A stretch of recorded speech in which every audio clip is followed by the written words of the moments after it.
समुंदर मिलते हैं वहां रहता है और उसके पास तुमसे ज्यादा इल्म मौजूद है। हजरत मूसा अलैहिस्सलाम ने अर्ज किया, ऐ मेरे रब, मैं उसे कैसे तलाश करूं? अल्लाह ने फरमाया, एक मछली अपने साथ लो और उसे एक टोकरे में रख दो। जहां वो मछली गुम हो जाए वहीं मेरा वह बंदा मिलेगा। अधिकतर इस्लामी उलमा का इत्तेफाक है कि उस इल्म वाले बंदे से मुराद हजरत खिज्र अलैहिस्सलाम ही है। तो हजरत मूसा अलैहिस्सलाम ने अपने नौजवान साथी यूशा को साथ लिया और एक लंबा सफर शुरू किया उस मुकाम की तरफ जहां दो समुंदर आपस में मिलते हैं। बहुत लंबा सफर तय करने के बाद वो एक चट्टान के पास आराम करने के लिए बैठे। वहां उन्हें नींद आ गई। इसी दौरान जो मछली टोकरे में थी वह जिंदा हो गई और समुंदर में कूद गई। बाद में जब यूशा जागे तो उन्होंने देखा कि मछली गायब है, मगर वो यह बात हजरत मूसा अलैहिस्सलाम को बताना भूल गए। जब हजरत मूसा अलैहिस्सलाम जागे तो दोनों सफर पर दोबारा चल पड़े। कुछ वक्त चलने के बाद हजरत मूसा अलैहिस्सलाम ने कहा, हमारा खाना निकालो, हम बहुत थक चुके हैं। इस लम्हे ने यूशा को मछली की याद दिला दी। उन्होंने अर्ज किया, वो मछली तो गायब हो गई थी, मैंने देखा था मगर मैं आपको बताना भूल गया। हजरत मूसा अलैहिस्सलाम बेहद खुश हो गए और फरमाया, यही तो वो जगह थी जिसे हम तलाश कर रहे थे। वो फौरन उसी जगह लौटे जहां वो सोए थे। वहीं पास ही एक शख्स नजर आया, एक चादर में लिपटा हुआ, जो अपने आसपास को गौर से देख रहा था। वो शख्स कोई और नहीं बल्कि हजरत खिज्र अलैहिस्सलाम थे। हजरत मूसा अलैहिस्सलाम उनके पास गए और कहा, मैं मूसा हूं। खिज्र अलैहिस्सलाम ने जवाब दिया, अच्छा तो तुम ही मूसा हो, जैसे कि वो पहले से जानते हो कि मूसा उनकी तलाश में है। हजरत मूसा अलैहिस्सलाम ने पूछा, क्या आप वही हैं जिनके बारे में अल्लाह ने मुझे बताया था, जिनके पास ऐसा इल्म है जो मेरे पास नहीं? खिज्र अलैहिस्सलाम ने जवाब दिया, हाँ ये सच है, अल्लाह ने मुझे एक ऐसा इल्म अता किया है जो तुम्हारे पास नहीं। हजरत मूसा अलैहिस्सलाम ने अर्ज किया, क्या मैं आपके साथ चल सकता हूं ताकि आपके पास मौजूद इल्म से कुछ सीख सकूं? खिज्र अलैहिस्सलाम ने फरमाया, तुम मेरे साथ सब्र नहीं कर सकोगे। मैं जो कुछ करूंगा उसका मतलब तुम्हारी समझ में नहीं आएगा।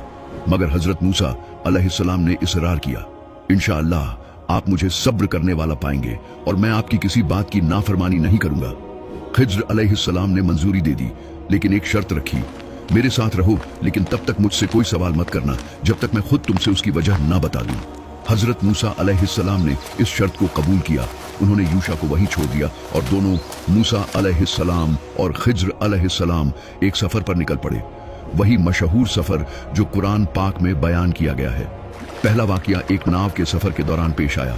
वो एक कश्ती पर सवार हुए जो कुछ गरीब लोगों की थी, मगर अचानक खिज्र अलैहिस्सलाम ने उस कश्ती को नुकसान पहुंचाया। उसमें एक सुराख कर दिया जिससे पानी अंदर आने लगा। हजरत मूसा अलैहिस्सलाम हैरान रह गए और खुद को रोक न सके। बोले, ये आपने क्या किया? क्या आप इन लोगों को डुबोना चाहते हैं? खिज्र अलैहिस्सलाम ने सुकून से याद दिलाया, क्या मैंने तुमसे नहीं कहा था कि तुम मेरे साथ सब्र नहीं कर पाओगे? हजरत मूसा अलैहिस्सलाम ने माफी मांगी और कहा, मुझे मेरा वादा भूल गया था, मैं अब सब्र करूंगा। फिर उन्होंने सफर जारी रखा, मगर अगला वाकया उससे भी ज्यादा हैरान कर देने वाला था। फिर वो दोनों एक बस्ती में पहुंचे, लेकिन वहां के लोग सर्द मिजाज और बेरहम निकले। न किसी ने खाने की पेशकश की, न ठहरने की जगह दी।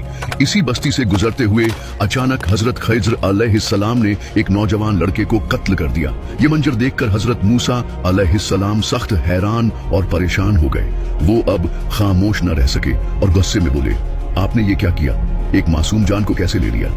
इसने कौन सा गुनाह किया था? हजरत खिज्र अलैहिस्सलाम ने उन्हें फिर याद दिलाया, क्या मैंने तुमसे नहीं कहा था कि तुम मेरे साथ सब्र नहीं कर सकोगे, और जो मैं करूं उसके बारे में मुझसे सवाल न करना जब तक मैं खुद तुम्हें न बताऊं। फिर उन्होंने आगे फरमाया, ये तुम्हारी आखिरी चेतावनी है, अगर तुमने अब सवाल किया तो हमारा सफर यहीं खत्म हो जाएगा। हजरत मूसा अलैहिस्सलाम को सच्चे दिल से अफसोस हुआ।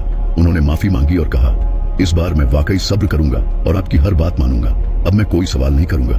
फिर वो दोनों आगे सफर पर निकल पड़े। कुछ वक्त बाद उन्हें एक दीवार नजर आई जो गिरने वाली थी। बगैर कुछ कहे या मांगे हजरत खिज्र अलैहिस्सलाम ने उस दीवार को मजबूत किया और दुरुस्त कर दिया। हजरत मूसा अलैहिस्सलाम फिर हैरान हो गए और कहने लगे, आपने इतनी मेहनत की तो कम से कम इसके बदले कुछ मेहनताना तो ले सकते थे। इसी लम्हे में हजरत खिज्र अलैहिस्सलाम रुक गए। उन्होंने हजरत मूसा अलैहिस्सलाम की तरफ देखा और फरमाया, अब हमारा सफर यहीं खत्म होता है। ऐ मूसा, मैंने पहले ही कहा था कि तुम मेरे साथ सब्र नहीं कर सकोगे। फिर उन्होंने जैसा कि वादा किया था उन 3 वाकयात की हकीकत बयान करनी शुरू की जिन पर हजरत मूसा अलैहिस्सलाम सब्र नहीं कर सके थे। हजरत खिज्र अलैहिस्सलाम ने फरमाया, अब मैं तुम्हें उन बातों की हकीकत बताता हूं जिन पर तुम सब्र न कर सके। पहली बात, वह कश्ती जो मैंने नुकसान पहुंचाई वो कुछ गरीब लोगों की थी जो समुद्र में सफर करके अपना रोजगार कमाते थे। लेकिन आगे एक जालिम बादशाह था जो हर अच्छी और सही सलामत कश्ती को जबरन छीन लेता था। अगर कश्ती ठीक होती तो वो उसे ले लेता, इसीलिए मैंने उसे थोड़ा नुकसान पहुंचाया ताकि वो बच जाए। अब उस बच्चे की बात, वो बच्चा जिसकी जान मैंने ली आगे चलकर अपने ईमानदार माँ बाप के लिए एक बहुत बड़ा दुख बन जाता। वो उन्हें सरकशी और कुफ्र की राह पर ले जाता, लेकिन अल्लाह ताला ने उनके लिए एक बेहतर औलाद मुराद फरमाई, ऐसा बच्चा जो उन्हें सुकून और रहमत का जरिया बने। मैंने जो कुछ किया अल्लाह के हुक्म से किया। और आखिरी बात, वो दीवार 2 यतीम बच्चों की थी जो उसी बस्ती में रहते थे। उस दीवार के नीचे एक खजाना छुपा हुआ था जो उनके वालिद ने उनके लिए बचा कर रखा था।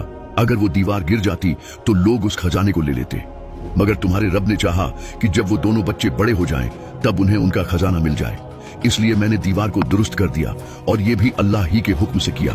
फिर हजरत खिज्र अलैहिस्सलाम